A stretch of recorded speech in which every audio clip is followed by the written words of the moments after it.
Cumprimento a todos com a paz do Senhor, amém? Bom, hoje é dia de festa, né? Então pode ir até 10 horas. Gente, o que acontece, né? Pastor pega o microfone, né? Eu estou me tornando assim agora. Minha mãe até está puxando minha orelha. Bom, a palavra, né? O pastor Darlan já leu aí no início do culto. Mas nós vamos ler aqui. Vou aqui buscar ser o mais breve possível, trazendo realmente uma reflexão, né, aos nossos corações dentro desse tema, família em unidade. Então, como referência aí em Romanos, capítulo 15, versos 5 e 6, que diz assim: o Deus que concede perseverança e ânimo, dê a vocês um espírito de unidade, segundo Cristo Jesus, para que com um só coração e com uma só voz, vocês glorifiquem ao Deus e Pai de nosso Senhor Jesus Cristo. Amém? Esse é um tema desafiador, né? Família em unidade. É possível que haja família dividida? Sim, né? Apesar da gente, muitas vezes, ter esse conceito de família sempre focado em haver um sistema uníssono, mas a grande verdade é que não. A família, ela precisa desse espírito de unidade, a qual a palavra mesmo está aqui mencionando. Eu estava refletindo sobre isso, né, de que família é um tema sempre atual. Família é um tema atemporal. Não sai de moda falar sobre família, mesmo que seja de forma polêmica. Família está em alta nas mídias, está em alta nas entrevistas, nos estudos. Todos nós viemos de uma família e todos nós temos o direito de formar uma família. Então, tem a família de origem que nós vemos, mas também a família atual. A pessoa é livre, né, para escolher um cônjuge, para ter os seus filhos. A família é conhecida por ser o berço da sociedade. É a primeira instituição criada por Deus. Foi a primeira casa ali no Jardim do Éden. O primeiro ambiente familiar. Jesus pertenceu a uma família. Jesus teve alguém para chamar de mãe. Teve alguém como referência, não biológico, né? Mas para chamar de pai terreno. Jesus teve também irmãos para brigar, para brincar, né? Jesus teve irmãos. O primeiro milagre público de Jesus foi para uma família que estava se iniciando. Foi ali nas bodas de Caná, aquele casal, o qual o vinho tinha acabado, o motivo de alegria do casamento tinha acabado. Jesus devolveu a alegria, dizendo: eu trago alegria para essa nova família. Em Apocalipse também, nós percebemos que a igreja é chamada como a noiva de Cristo, que vai se encontrar com o noivo, ou seja, no céu, nós teremos ali uma família celeste. Deus, ele nos criou para sermos exatamente isso, seres relacionais. Eu gosto sempre de falar que Deus, ele não fez nada solto. Deus fez todas as coisas para se relacionar. Quando a gente olha o planeta Terra ele não está sozinho no universo. Ele está inserido em um sistema, né? Um sistema solar, onde o distanciamento, onde cada lugar ali contribui para que haja vida onde? No planeta Terra. Também o nosso sistema físico, ele é composto por sistemas, né, que se transitam entre si, sistema digestivo, urinário, nada está solto. Ou seja, nós precisamos estar num sistema de funcionamento. E Deus escolheu para que nós nascêssemos em uma família. Eu gosto muito de uma teóloga, conselheira, David Titus, o nome dela, que ela sempre diz o seguinte: é no lar onde o coração humano é formado. Ou seja, é na família que o coração humano é formado. O lar deveria ser o nosso bem mais precioso, pensando em tudo isso. Mas, infelizmente, é o lugar mais renegado, em nome de ambições pessoais, egoístas. Muitos nem desejam mais formar uma família ou desprezam aquela família que tem. Um dos livros mais lidos de todos os tempos é chamado de O Declínio e Queda do Império Romano. E nesse livro, o autor, ele mostra 5 razões pelas quais algumas civilizações elas foram à falência, né? Elas realmente ali morreram. E aí você fica pensando, quais são essas 5 situações, razões pelas quais impérios vieram a ruínas? Bom, dentre os 5, um está pautado nisso. O enfraquecimento da dignidade e santidade do lar, que é a base para a sociedade humana. Então, nos estudos que esse homem fez, ele disse que quando se enfraquecia famílias na sociedade, ao longo da história, os impérios pereciam. Então, entendemos que na composição de vínculos íntimos, é esse lugar que o Senhor fez para transitar o amor, o cuidado, para que o outro sobreviva. Há quem defenda, por exemplo, que não existe um instinto materno, não existe esse instinto que seria aí um grande sinal de Deus para a existência da família. Aí, quando eu leio isso, eu fico pensando, né? Para quem já passou por essa experiência da maternidade, basta você ouvir o choro do seu filho uma vez, que dentre vários bebês você vai reconhecer o choro do seu filho? Vai. É interessante quando uma mãe de madrugada acorda segundos antes do filho, e ele acorda para ser amamentado. Ou seja, é a chamada simbiose, ou seja, isso é divino, um dispositivo conectado a outro ser humano. Bem como o casamento, que é a união que um complementa o outro. Existem características masculinas e femininas que, quando se unem, formam um todo, para que o outro ser, um filho, por exemplo, possa ser desenvolvido. Então, aquilo que falta em mim, tem no meu esposo, o que falta nele, há em mim. E é isso que forma uma só carne. O propósito da família, então, é a unidade, é ser uno, um sistema sem divisões. Um sistema que funciona em harmonia, apesar das suas imperfeições, mas que gera saúde para todos os seus membros. A família é esse ambiente de vida, de segurança para os indivíduos. É o lugar... Vando, não passa o slide agora não, me ajuda. Volta lá no primeiro. É na família que nós somos testados, é no lugar que nós somos moldados, é na família que nós cumprimos o que está escrito lá em Filipenses 2. Quem lembra? Quando Jesus disse que é necessário, né, Paulo disse, né, é necessário ser como Cristo, que se esvaziou do seu eu para servir ao próximo. Então, nós aprendemos que na família é esse lugar onde nós temos a oportunidade maior de se esvaziar do nosso ego, de se esvaziar do nosso orgulho para servir ao próximo. É ou não é assim, gente? A família é um ambiente sacrificial. É baseado nisso que Paulo escreve lá em 1 Timóteo 2,15, dizendo que a mulher será salva pela maternidade. Posso ouvir um glória a Deus das mulheres? Bom, com toda a polêmica que traz essa palavra, né, na verdade, Paulo ele está querendo dizer que a maternidade é o lugar onde, por exemplo, a mulher ela alcança o ápice do esvaziamento de si em sacrifício a outro ser humano. E é nesse lugar que ela usa de todos os recursos para servir ao próximo. É nesse contexto que ela aprende, ela tem a oportunidade de aprender sobre o sacrifício de Cristo.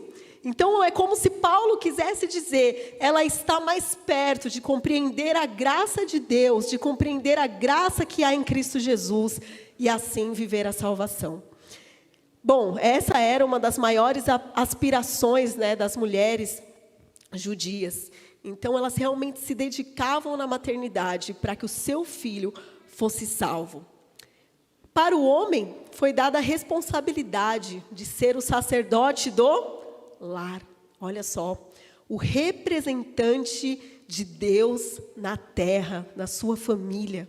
E isso é lindo, porque na família, Deus ele se revela através da maternidade e através da paternidade. Mas, de fato, nem tudo é o que se espera. Nesse ambiente, infelizmente, muitas pessoas já tiveram formado aí os piores traumas da sua vida, decepções, por conta de um ambiente disfuncional, de ausências, desestruturado. Mas família não é só o compartilhamento consanguíneo. Família são pessoas a quais nós nos identificamos, são pessoas que nós nos sentimos acolhidos, pertencidos. Família é aquele ambiente que a gente pode ter segurança, troca, é onde nós nos unimos em uma causa comum. E a igreja é esse ambiente, onde a presença do Senhor se revela uns aos outros na maternidade e na paternidade. Vocês sabiam que neste lugar a restauração psíquica de uma maternidade perdida, de uma paternidade ausente? Olha que lindo como as coisas se encontram. Um exemplo bem lembrado ontem sobre essa questão de família, não somente de sangue, né? É o exemplo de Ruth e Noemi, foi falado ontem. Elas se tornaram uma família, apesar de não haver mais nenhuma relação, porque o filho de Noemi havia morrido, Ruth não precisava caminhar com ela, mas o que as uniu em família foi um propósito maior, foi servir ao Deus Altíssimo. Ou seja, Deus uniu aquelas duas mulheres em família. Jesus, ele também teve a sua família ministerial, os seus 12 discípulos, aqueles que caminhavam com ele, não só os 12, mas as mulheres também que caminhavam com Jesus. Era uma família formada, ministerial. A palavra mesmo nos diz, lá em Provérbios 18, 24, que há amigos mais chegados que irmãos, uma família nascida na amizade. Existe uma família que Deus prepara para nós. A igreja é uma família, um corpo com muitos membros, servindo uns aos outros, unidos por um propósito maior. Agora, ser família sem unidade não cumpre propósito. Você pode repetir comigo? Família sem unidade não cumpre propósito. Família dividida não prospera. Bom, em contrapartida, uma família unida é uma família forte, é uma família que vence junto os obstáculos e ventos da vida e que cumpre os propósitos de Deus. E eu estou lendo assim, gente, por causa do tempo, tá? Mas eu quero fazer uma analogia aqui, para a gente falar sobre uma família forte, uma família em unidade, baseado num grande símbolo, ao meu ver, que é a história do bambu chinês. Alguém já ouviu essa história? Às vezes aparece, né, por aí alguns vídeos motivacionais que traz essa referência do bambu chinês. Pode passar agora para mim, por favor? Vocês já viram o bambu chinês? Dá uma pesquisada aí o que é o bambu chinês. É uma árvore alta. Ela pode crescer de 20 a 40 metros.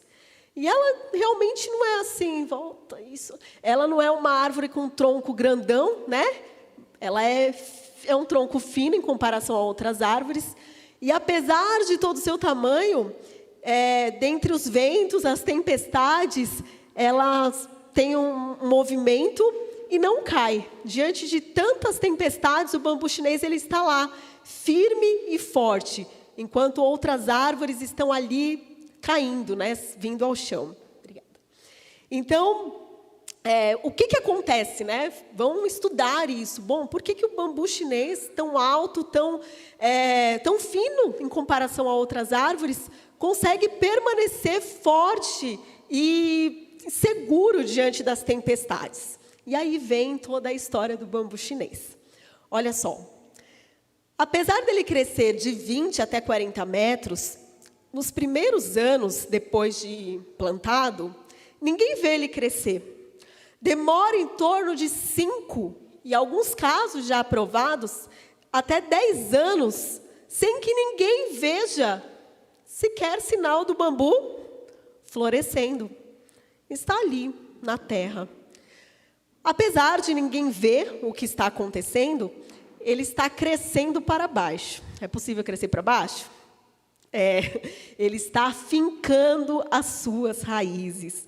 Ou seja, de 5 até 10 anos, em alguns casos, aparentemente ninguém está vendo crescimento algum.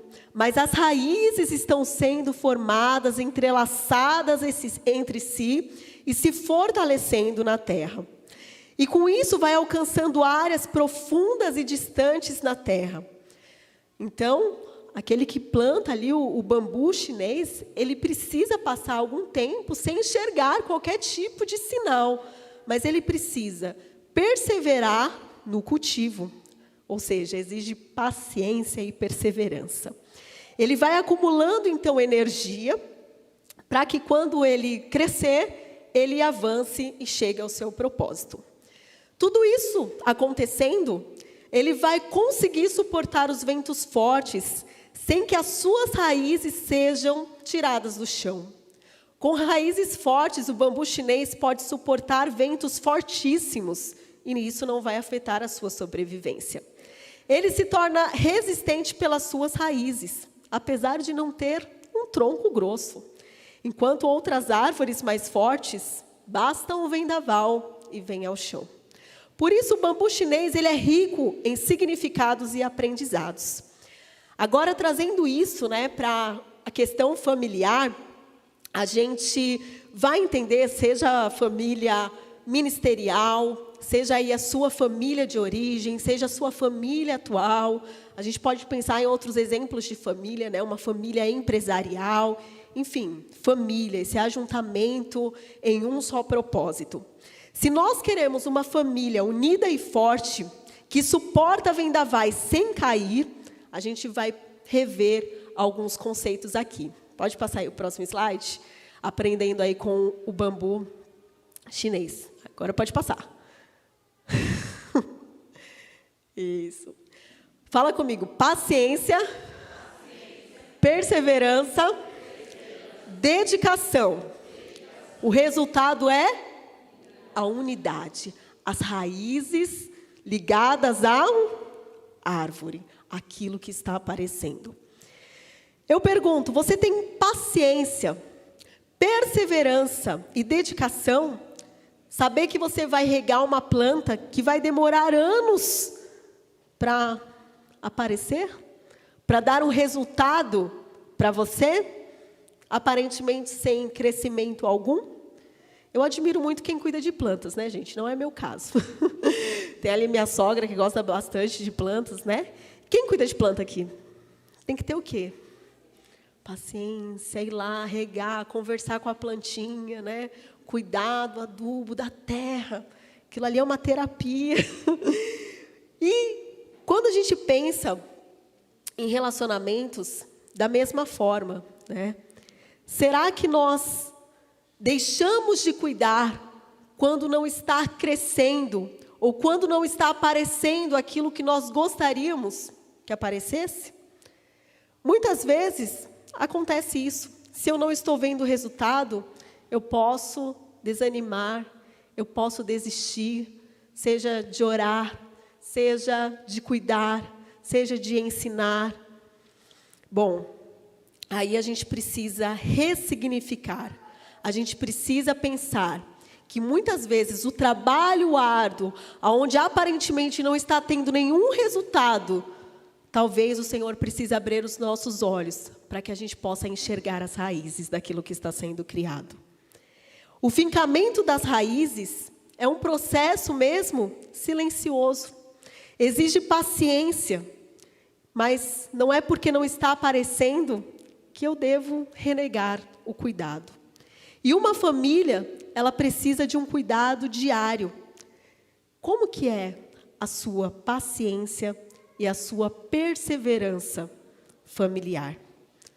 Como irmãos em Cristo unidos em um só propósito, será que nós deixamos de investir, de nos dedicar na obra, no reino, uns com os outros, porque as coisas não acontecem como a gente gostaria que acontecesse?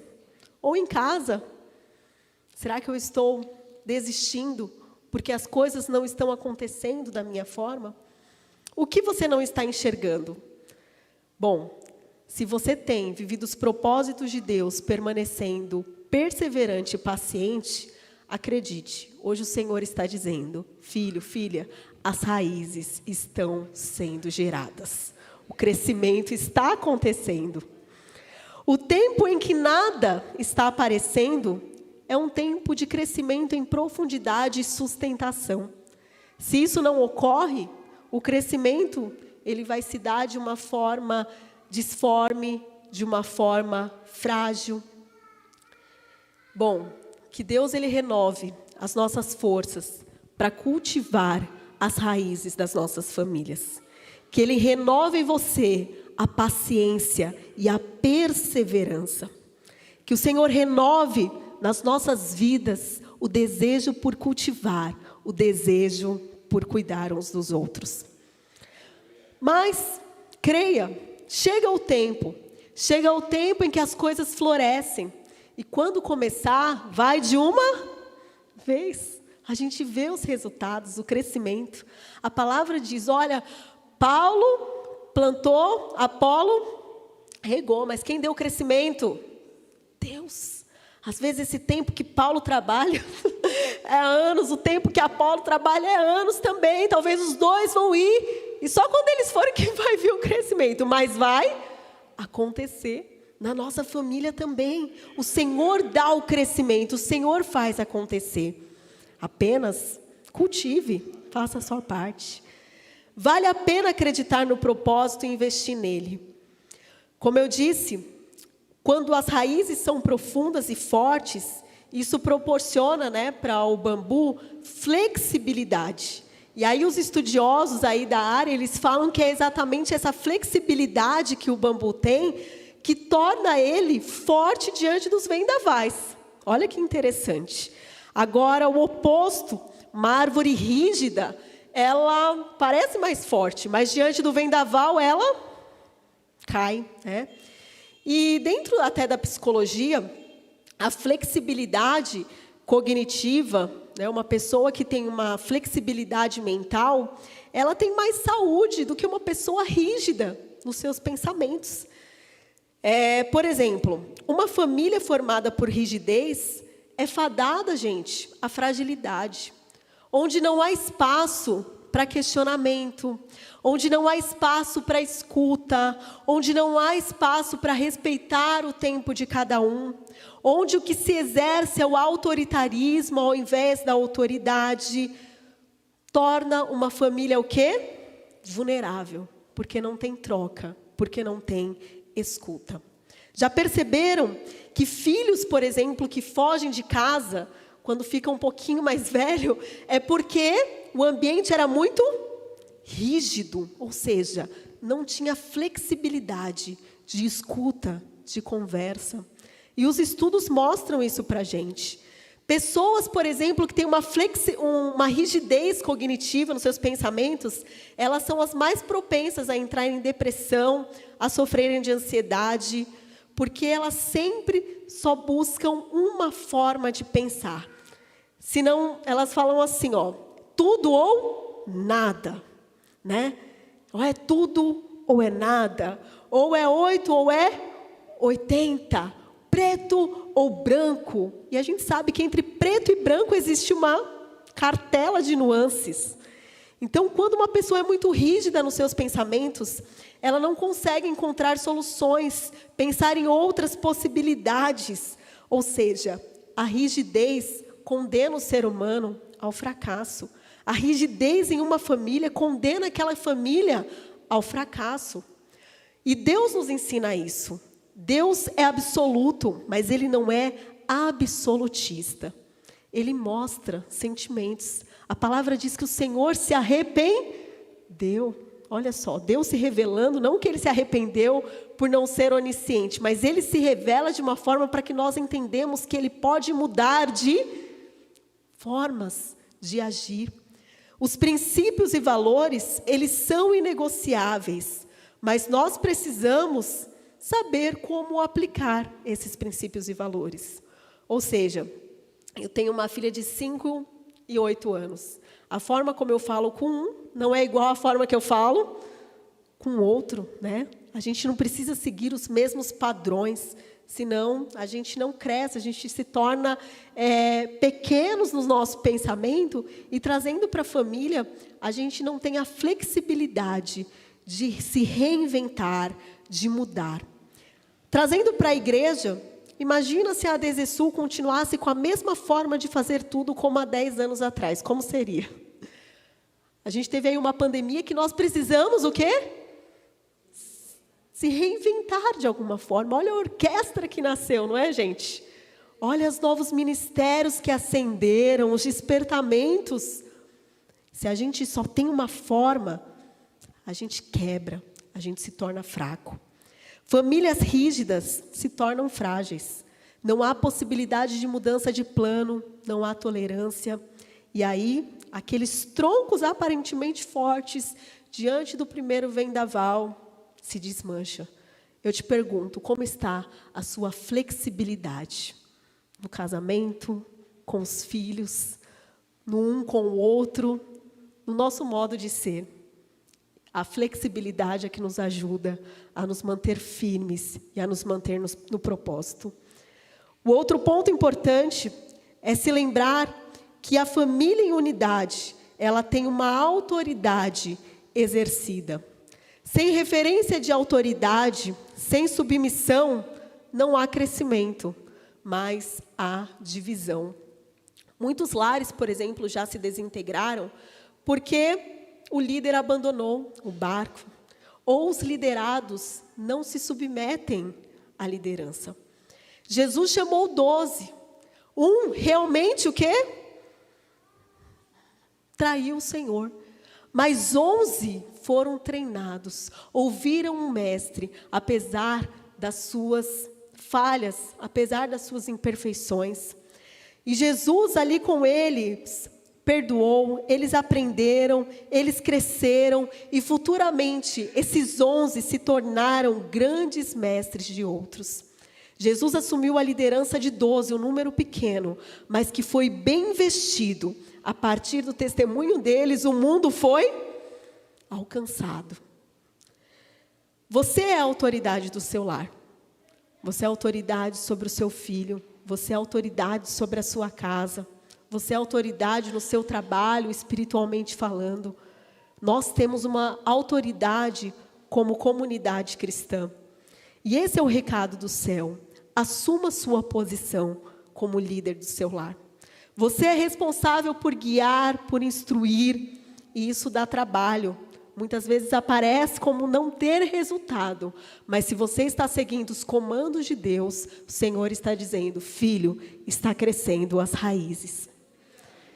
E o Senhor me lembra aqui da palavra que o pastor Darlan trouxe, semana passada. Eu e minha casa serviremos ao Senhor. Essa frase ela foi dita por um líder, Josué. Ele era líder daquele povo, mas o povo tinha liberdade de não ouvi-lo. Mas como homem do lar, ele não desistiu da sua posição. Ele falou, se o povo não quer, eu decreto, o meu lar servirá ao Senhor. Postura. Nós precisamos, como zelo do lar, o homem principalmente, como zelo e sacerdote do lar, de um posicionamento de influência para a glória de Deus. E eu termino dizendo a todos nós, nós somos uma família, e só tem uma forma de glorificar o Senhor. É o que está lá em Romanos, capítulo 15, verso 5 e 6. O Deus que concede perseverança e ânimo, dê a vocês um espírito de unidade, segundo Jesus Cristo, para que com um só coração e uma só voz, vocês glorifiquem a Deus. Ou seja, não tem outra forma de glorificar a Deus enquanto família, se não for através da unidade. A divisão, ela não glorifica a Deus. E para nós estarmos em uma só voz, as que estão mais altas precisam, as que estão mais baixas precisa de uma equalização, não é? A gente precisa desse lugar onde nós entendemos aonde eu estou, o que eu faço, o meu posicionamento. E que nesta noite o Senhor nos conceda isso, essa sabedoria de paciência, de perseverança e de dedicação. E eu creio aqui nesta palavra, que o Senhor já formou raízes aqui na ADZ Sul. Eu creio que o Senhor está formando raízes em muitos lares.